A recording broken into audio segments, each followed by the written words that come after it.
Cansei dessa vida monótona e decidi explorar outros mundos. E hoje eu vou explicar mais sobre hipertensão arterial.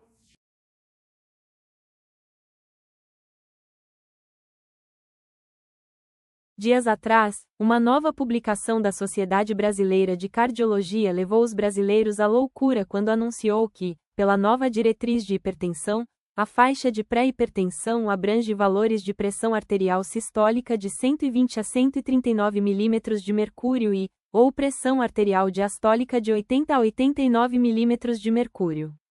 Mas isso, você já sabe. Vamos ver o que mudou além disso, focando no ponto de vista farmacológico? O foco agora é a proteção máxima do sistema cardiovascular, com intervenções precoces. Podemos ver isso logo na primeira grande mudança, que é a implementação de um tratamento mais cedo. Nesse ponto, quero deixar claro que tratamento não é só medicamentoso, já que inclui também mudanças de estilo de vida, ou seja, formas não medicamentosas, que deve ser indicado imediatamente em todos os pacientes com pressão arterial maior ou igual a 120 por 80 mm de mercúrio. Já em relação ao tratamento medicamentoso propriamente dito, devemos avaliar alguns parâmetros. Em primeiro lugar, temos que todos os pacientes com pressão arterial sistólica maior que 140 e 90 mm de mercúrio para diastólica devem ser medicados logo no diagnóstico. Enquanto isso, se o paciente tem valores sistólicos entre 130 e 139 mm de mercúrio e diastólicos entre 80 e 89, combinado com classificação de alto risco cardiovascular, ou seja, presença de comorbidades como aterosclerose, histórico familiar de eventos cardiovasculares e síndrome metabólica, devemos medicar se não houver controle da pressão em 3 meses de tratamento não medicamentoso. Caso o paciente tenha mais que 60 anos e pressão arterial sistólica maior que 140 mm de mercúrio, ele também deve ser medicado. Mas atenção, se o paciente tiver mais que 80 anos, o médico deve se atentar se não há história prévia de hipotensão ortostática.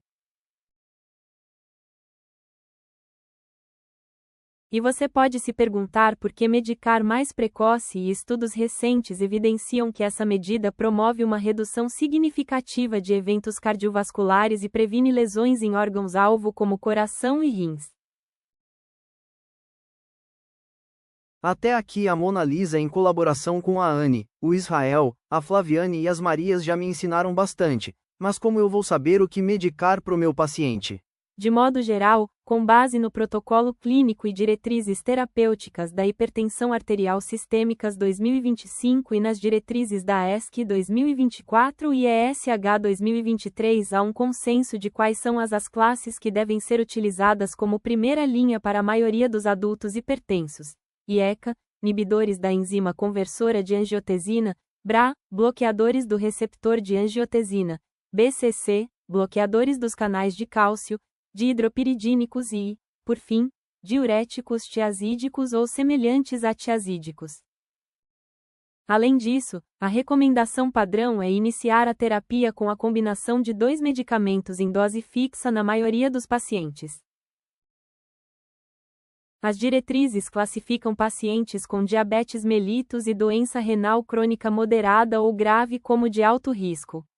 Essa classificação tem implicações diretas para o início e a intensidade do tratamento, de forma que os inibidores da enzima conversora de angiotensina, ISA, e os bloqueadores do receptor de angiotensina II, BRA, são as classes mais indicadas.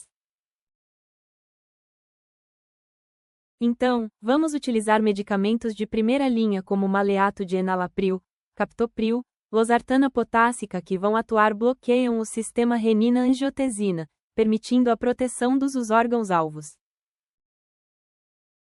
Deve-se interromper o uso e investigar se houver piora importante da função renal, acima de 30% de elevação da ureia e creatinina séricas. Além disso, o uso dessas classes é contraindicado em casos de estenose arterial renal bilateral e hipercalemia, nível de potássio acima de 5,5 mmol por litro. Então, recapitulando tudo o que eu já disse, o que podemos dizer que mudou na nova diretriz? Basicamente, em 2023 os beta-bloqueadores eram medicamentos de primeira linha. Na nova diretriz, devem ser usados apenas com indicação e de forma combinada.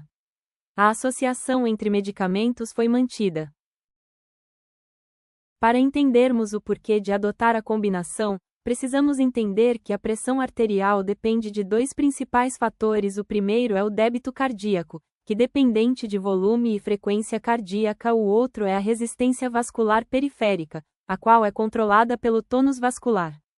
A combinação de fármacos com mecanismos complementares permite o uso de doses individuais menores e efeito otimizado pela sinergia entre os medicamentos. Uma das principais associações é feita com inibidor da enzima conversora de angiotensina e bloqueadores de canal de cálcio. Isso porque pela inibição do sistema renina-angiotensina-aldosterona que, como eu já citei, é papel da IECA, há uma redução vasoconstrição e retenção do potássio.